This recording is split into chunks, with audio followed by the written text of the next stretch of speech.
전 세계 관광지들이 요즘 아수라장이 되고 있습니다. 호텔 로비는 사람들로 넘쳐나고 면세점은 발 디딜 틈이 없으며 관광지는 셀카봉으로 가득합니다.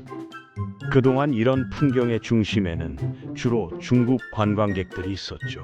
그런데 최근 몇 년 사이 이 풍경의 주인공이 완전히 바뀌었습니다. 1년에 무려 42조 원을 쓰는 초대형 소비 집단. 주인공은 바로 인도 관광객입니다. 그런데 이상하게도 여러 나라에서는 이들을 점점 꺼리기 시작했습니다. 정확히 말하면 지금 전 세계가 인도 관광객을 피하고 있는 분위기입니다. 비자 거절률은 40%를 넘고 호텔은 단체 예약을 꺼리며 SNS에는 불편한 후기들이 계속해서 쌓이고 있습니다. 도대체 왜 이런 상황이 벌어지는 걸까요?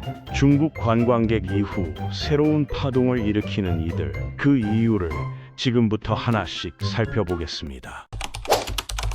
2024년은 인도 관광객이 세계적으로 화제가 된 해였습니다. 다만 좋은 의미는 아니었죠. 무려 3천만의 인도인이 해외로 나갔고 평균 52일을 외국에서 보냈습니다. 인도인들에게는 좋은 소식이지만 나머지 세계에는 골칫거리였습니다. 그래서 각국은 문을 걸어 잠그기 시작했죠. 미국에서는 인도 학생 비자 신청자 67만 9천 명 중 약 27만 9천 명이 거절당했습니다. 무려 41%의 거절률이죠. 학생 비자만의 문제가 아닙니다. 최근 몇 년간 인도 관광객의 30%에서 40%가 꿈에 그리던 목적지에서 비자 거절 도장을 받았습니다. 세계 각국의 비자 심사관들은 이제 인도 여권만 보면 긴장하는 지경에 이르렀죠. 미국만 까다로운 게 아닙니다. 유럽도 마찬가지입니다. 2024년 인도인의 쉥겐 비자 신청 중 6건 중 1건이 거절됐고 2025년에는 그 비율이 더 올라갔습니다. 일본은 인도 관광 비자 승인율을 40%나 낮췄죠. 심지어 인도인의 제2의 고향이나 다름없던 두바이조차 엄격한 심사를 시작했습니다. 도대체 무슨 일이 벌어지고 있는 걸까요? 인도의 여권 파워가 폭발적으로 증가하고 있습니다. 2000년에는 겨우 500만 명, 전체 인구의 1%도 안 되는 인도인만이 여권을 가지고 있었습니다. 그런데 지금은 8천만 명으로 폭증했죠.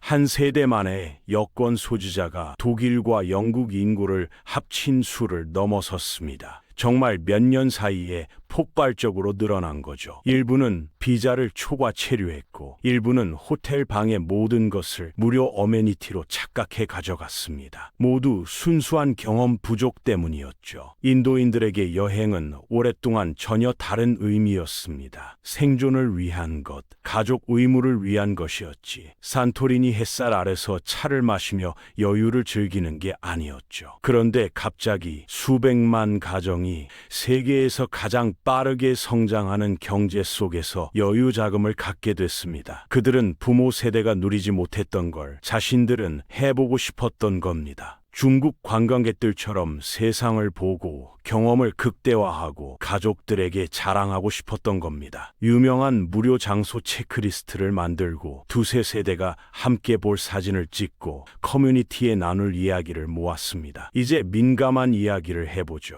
인터넷에는 인도의 비위생적인 모습을 담은 영상들이 넘쳐납니다. 쓰레기가 곳곳에 널려 있죠. 그렇다면 인도가 청결 문제로 고민하고 있을까요? 맞습니다. 그들이 해외에서도 쓰레기를 버릴까요? 때로는 그럴 수 있지만 모두가 항상 그런 건 아닙니다. 인도의 청결 문제는 개인의 문제가 아니라 수십 년간 제대로 된 시스템이 없었던 구조적 문제였습니다. 오랫동안 인도 정부는 제대로 된 공공 쓰레기 관리 체계가 없었고 급격한 산업화와 도시 팽창이 일어났죠. 젊은 국가는 여전히 시민의식과 공동 책임감을 배워가는 중입니다. 교육 성장, 청결 캠페인, 중산층의 자부심 상승, 글로벌 노출이 이어지면서 젊은 인도인들은 더 깨끗한 공공장소를 요구하기 시작해 더 나은 행동을 문화를 채택하기 시작했습니다. 지금의 젊은 세대는 시민의식이 눈에 띄게 변하고 있는 중입니다. 해외에 있는 일부 인도인들은 다른 인도인들의 행동을 적극적으로 바로잡기도 합니다. 깊은 마음속으로 조국을 사랑하고 몇몇의 잘못된 위생 선택 때문에 평판이 떨어지는 걸 싫어하기 때문이죠. 가장 오래된 그리고 가장 악명 높은 고정관념 하나를 짚어보겠습니다. 바로 냄새나는 인도인이라는 인식입니다. 이 인식은 완벽한 폭풍 같은 여러 요인의 결과입니다. 첫째는 식단입니다. 마늘, 양파, 아사페티다, 강황 같은 향신료가 인도 요리에 자주 사용되죠. 이 향신료들은 땀구멍을 통해 배출되면서 독특한 향을 남깁니다. 담백한 식단을 가진 나라 사람들에게는 예상치 못한, 그래서 자주 비판받는 냄새죠. 둘째는 더위와 인프라입니다. 인도의 덥고 습한 기후에서는 땀을 흘릴 수밖에 없습니다. 가끔씩 물 부족이나 낡은 배관 시스템과 결합되면 채취를 관리하는 출발선 자체가 달라지죠. 셋째는 앞서 말한 위생 충돌입니다. 화장지 대신 물을 사용하는 전통적 방식은 시설이 제대로 갖춰지지 않으면 화장실과 사용자에게 축축하고 곰팡이 냄새를 남길 수 있습니다. 인도는 천천히 진화하고 있고 사람들도 변화하고 있습니다. 위생 문제는 조금 더 시간이 걸릴 수 있습니다만 이게 그들이 관광객으로서 미움받는 가장 큰 이유는 아닐 수도 있습니다. 관광객이 있고 대규모 단체 관광객이 있고 그 다음에 인도 관광객이 있습니다. 그들은 휴가로 위장한 대규모 이주 같은 느낌을 줍니다. 아무 관광 명소나 가보세요. 깃발처럼 높이 든 셀카봉, 해적 선장 같은 목소리로 지시하는 아줌마들, 그리고 밝은 색 옷으로 서로 눈에 띄려고 경쟁하는 최소 20명의 사람들을 볼 수 있을 겁니다. 인도 여행 그룹의 규모는 정말 인상적입니다. 이건 그들 잘못이 아니죠. 인도는 세계에서 인구가 가장 많은 나라이고 인구의 65% 이상이 35세 미만입니다. 젊고 세상을 탐험하고 싶어 하죠. 2023년에 2,700만 명의 인도인이 해외로 나갔고 2030년까지 2배로 늘어날 것으로 예상됩니다. 중산층이 성장하면서 갑자기 모두가 여행을 다니고 해외에 사는 사촌을 만나야 한다는 사회적 압박을 받게 됐죠. 안타깝게도 이런 인파는 여러 문제를 일으킵니다. 모든 가족 구성원이 동시에 타야 하니까 버스나 엘리베이터가 과부하되고 호텔에서는 소음 민원이 들어오죠. 일부 인도 여행객들은 해외를 인도의 연장선으로 취급합니다. 최근 한 호텔은 인도 관광객 그룹이 2인실 하나에 5명이 몰려들어 자기 집 거실인 양 웃고 떠들었다고 언급했습니다. 외국 땅에서 그렇게 편안함을 느낄 수 있다는 게 인상적이긴 합니다만 현지 관습과 공유 공간에 대한 배려도 중요하죠. 외국인들이 인도에 가면 사람들이 만들어내는 소음의 양에 압도당합니다. 일반 사람들이 대화하는 목소리 크기도 많은 이들에게 놀라움을 줍니다. 인도에서는 사원, 노점상, 삶의 마법이 어우러진 교향곡이죠. 인도인들이 행복할 때는 온 동네가 다 들을 수 있게 밴드와 음악으로 알립니다. 슬플 때는 더 크게 하죠. 인도에서 친구를 만나고도 시끄럽게 굴지 않으면 그룹에서 쫓겨날 각오를 해야 합니다. 흥미롭게도 인도에서는 시끄러운 게 건강한 겁니다. 그들의 피 속에, 마음 속에, 심지어 영화 속에도 녹아있죠. 그런데 인도인들이 해외에 가면 갑자기 조용히 하라는 요구를 받습니다. 이건 마치 일본인에게 지하철에서 떠들라고 요구하거나 미국인에게 갑자기 조용히 하라고 강요하는 것만큼 문화적으로 어색한 일입니다. 행동 습관은 자유롭게 흐르는 겁니다. 특히 문화적 뿌리와 연결되어 있다면 더욱 그렇죠. 인도 문화에서는 조용한 것이 의심스러운 것과 같다는 사실을 아시나요? 너무 조용하면 사람들은 뭔가 잘못됐다고 생각합니다. 내향적이라고요? 인도에는 그런 개념이 없습니다. 다음은 흥정입니다. 협상 본능이 인도인들의 뇌에 너무 깊이 새겨져 있어서 고정 가격에도 할인을 요구하려 합니다. 인도식 계산법에서는 채소부터 부동산까지 모든 게 협상 가능합니다. 정가의 신성함을 믿는 프랑스 가게 주인은 에펠탑 열쇠고리 20개를 가격이 정해진 상품이 아니라 협상의 예술을 뽐낼 기회로 보는 웃는 인도 아저씨를 맞이하게 되죠. 협상은 거기서 끝나지 않습니다. 가격을 구부릴 수 있다면 규칙도 구부릴 수 있지 않을까요? 여기 주가드가 등장합니다. 창의적 즉흥 기술이죠.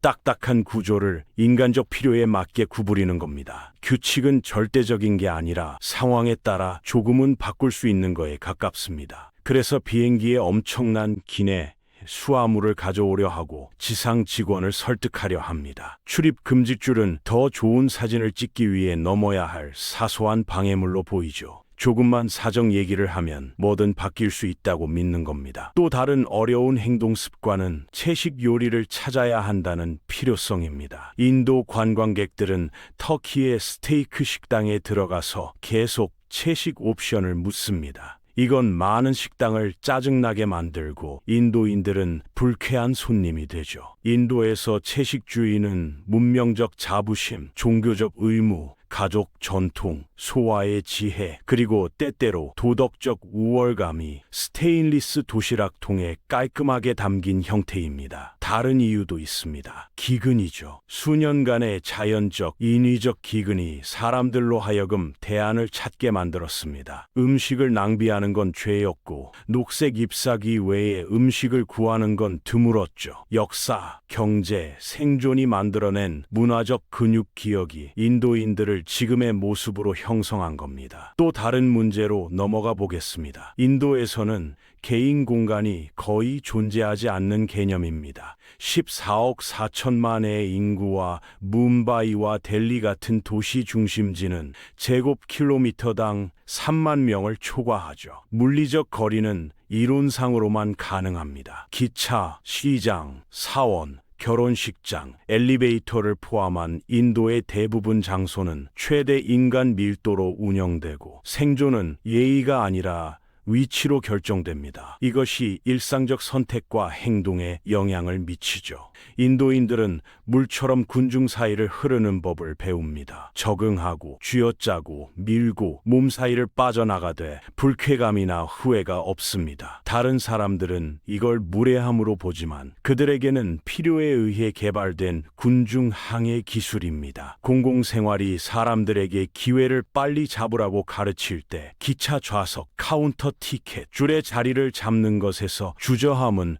예의가 아니라 비효율로 느껴집니다. 그래서 인도 여행객들이 취리히, 토론토, 교토에 도착하면 본능이 즉시 꺼지지 않습니다. 현지인들이 원하는 것보다 줄 앞쪽에 더 가까이 서고 공항 카운터에서 앞으로 나아가고 정중한 거리를 두고 부르는 대신 누군가의 어깨를 톡 칩니다. 서양인들은 이 행동을 짜증나게 여깁니다. 그들의 환경은 개인 공간을 중심으로 설계되어 있기 때문이죠. 미국과 유럽에서는 개인적 거리가 상황에 따라 45cm에서 1.2m까지 이릅니다. 낯선 사람을 만지거나 몸을 기울이거나 말없이 앞으로 밀고 나가는 행동은 사회적 기대와 신체적 편안함을 모두 방해합니다. 줄 해석에도 차이가 있습니다. 인도에서는 한 자리를 지키는 게 개인의 책임입니다. 누군가 앞에 끼어들었는데 반응하지 않으면 자리를 잃죠. 해외에서는 반대입니다. 줄은 상호 신뢰에 기반합니다. 누군가 그걸 깨면 전체 구조가 침해당한 느낌을 받죠. 또 다른 요소는 근접 소통 문화입니다. 인도에서는 집단적 친밀함이 따뜻함과 같습니다. 대화하면서 몸을 기울이는 건 관심을 나타내죠. 세계의 다른 곳에서는 개인 공간 규칙을 모두 깨는 행동이지만 인도에서는